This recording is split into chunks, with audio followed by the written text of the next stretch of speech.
রাজ্যের দুটি লোকসভা আসনে বিজেপি প্রার্থীদের জয় শুধু সময়ের অপেক্ষা মাত্র। তবে কত সংখ্যক ভোটে জয়ী তাই এখন দেখার। বক্তা মুখ্যমন্ত্রী ডক্টর মানিক সাহা। সেই সাথে মুখ্যমন্ত্রী বলেন, এই নির্বাচনে বিরোধীরা ইস্যুহীন। শুধু তাই নয়, বিগত দিনে তাদের কৃতকর্ম বাম কংগ্রেসকে তাড়া করছে। রাজ্যের পাহাড় থেকে সমতল, উত্তর থেকে দক্ষিণ সর্বত্র নির্বাচনী প্রচারে বেরোচ্ছেন মুখ্যমন্ত্রী ডক্টর মানিক সাহা। ইতিমধ্যেই জনসভায় অংশগ্রহণ করার দিক থেকে সেঞ্চুরির দিকে অগ্রসরমান বিজেপির স্টার ক্যাম্পেইনার মুখ্যমন্ত্রী ডক্টর মানিক সাহা।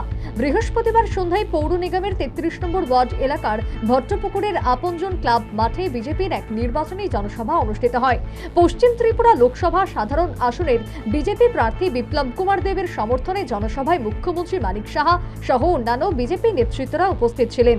মুখ্যমন্ত্রী এদিন নিজ বিধানসভা এলাকায় বক্তব্য রাখতে গিয়ে জোরের সাথে বলেন, বিজেপি প্রার্থীরা লোকসভা রাজ্যের দুটি আসনে জয়ী হবে, এই নিয়ে কোনো দ্বিমত নেই। কিন্তু কত সংখ্যক ভোটে নির্বাচিত হবে তাই এখন দেখার। আমাদের যারা বিরোধী দলে যারা আছেন তাদেরকে প্রতিরোধ করার যে ব্যবস্থা সেটা কিন্তু হয়ে গেছে। আজকে আমরা যেখানে যাচ্ছি সেখানে আমরা দেখতে পাচ্ছি সমস্ত জায়গায়, যেখানে রাস্তায় আছে, কেউ দোকানে আছে, কেউ বাড়ির থেকে, মানুষ যেভাবে ভারতীয় জনতা পার্টির মোদিজিকে যেভাবে সমর্থন জানাচ্ছেন, আমরা জানি যে আমরা দুটো আসনে আমরা জিতবো, এর মধ্যে দ্বিমত নেই। কিন্তু কত ভোটে জিতবো সেটা হচ্ছে আসল কথা। সেটা নিয়ে আমরা চিন্তিত, কত পার্সেন্টেজ আমরা পাবো। রাজ্যের লোকসভার দুটি আসনে বিজেপি প্রার্থীদের জয়ী হবার কারণ হিসেবে মুখ্যমন্ত্রী বলেন, এই নির্বাচনে বিরোধীদের হাতে কোনো ইস্যু নেই। সেই সাথে তিনি বলেন, দেশের প্রধানমন্ত্রী দুর্নীতিকে শক্ত হাতে দমন করেছেন।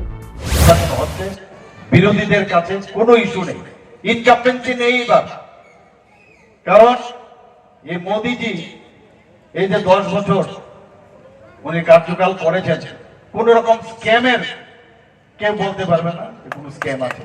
এ হচ্ছে মোদিজি। মোদিজি আমাদের বলেছেন, আমি যে রাজনীতি এতদিন ধরে হয়েছে সেই রাজনীতির সংজ্ঞা আমি পরিবর্তন করে দেব। এতদিন ধরে আমরা কি দেখতাম যে মসনদে বসার অর্থই হচ্ছে বিভিন্ন স্ক্যাম করা, বিভিন্ন ঘোটালা। আপনারা 2G স্ক্যাম থেকে আরম্ভ করে 3G স্ক্যাম, কত রকমের, সেই এশিয়ান গেমস থেকে আরম্ভ করে সর্বত্র কয়লা স্ক্যাম, এগুলো আমরা দেখতাম আর বুঝতাম হয়তো এই কারণেই বুঝি এগুলো তো নর্মাল। আমরা ত্রিপুরাতেও আমরা দেখেছি আধা কেলেঙ্কারির থেকে, বর্তমান ফার্মার থেকে আরম্ভ করে, চিটফান্ড কেলেঙ্কারি থেকে আরম্ভ করে সব আমরা দেখতাম। এগুলো ওদের মানে সরকার আমরা করব আর এগুলো আমরা করব। কিন্তু এই যে ডাবল ইঞ্জিনের সরকার, কোথাও স্ক্যামের এক ফুটাও ওরা বলতে পারবে না, চিটাতে পারবে না যে এই স্ক্যামের যে সরকার কোনো অবস্থায় সম্ভব না। কারণ মোদিজি যেভাবে আমাদের শিখিয়েছে, যেভাবে বলছেন, আমরা সেই দিশায় চলি। প্রসঙ্গত উল্লেখ্য, পশ্চিম ত্রিপুরা লোকসভা সাধারণ আসনের ভোট গ্রহণ পর্ব অনুষ্ঠিত হবে আগামী 19 এপ্রিল। একই দিনে 7 রামনগর বিধানসভা ও উপনির্বাচন অনুষ্ঠিত হবে। সেই মোতাবেক আগামী 17 এপ্রিল বিকেল 4টায় এই আসনের সড়ক প্রচার শেষ হচ্ছে। এই অবস্থায় নির্বাচনী যুদ্ধে অবতীর্ণ বিজেপি ও ইন্ডিয়া জোট বাড়ি বাড়ি প্রচার সহ নির্বাচনী জমায়েত ও মিছিলের উপর বিশেষ গুরুত্ব দিচ্ছে। Bureau report, news vanguard.